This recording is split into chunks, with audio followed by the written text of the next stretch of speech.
بسم اللہ الرحمن الرحیم۔ السلام علیکم دوستو۔ حضرت ابو ہریرہ رضی اللہ تعالیٰ عنہ سے روایت ہے کہ ہم رسول اللہ صلی اللہ علیہ وسلم کے ساتھ بیٹھے تھے، اتنے میں ایک دھماکہ کی آواز آئی۔ رسول اللہ صلی اللہ علیہ وسلم نے فرمایا، تم جانتے ہو یہ کیا ہے؟ ہم نے عرض کیا، اللہ اور اس کے رسول خوب جانتے ہیں۔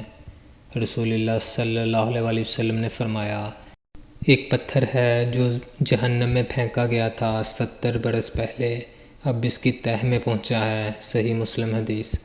رسول اللہ صلی اللہ علیہ وسلم نے فرمایا، انسان کبیرہ گناہوں سے اجتناب کر رہا ہو تو 5 نمازیں، ایک جمعہ سے دوسرے جمعہ تک اور ایک رمضان سے دوسرے رمضان تک درمیان کے عرصے میں ہونے والے گناہوں کو مٹانے کا سبب ہے۔ صحیح مسلم حدیث۔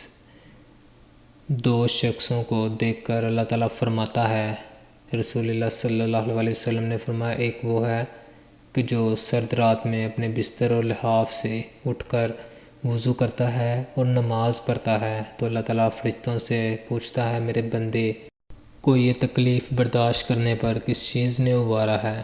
فرشتے جواب دیتے ہیں کہ تیری رحمت کا امیدوار ہے اور تیرے عذاب سے ڈرتا ہے۔ اللہ تعالیٰ فرشتوں سے فرماتا ہے، گواہ ہو جاؤ، اس کی امیدیں پوری کر دی ہیں۔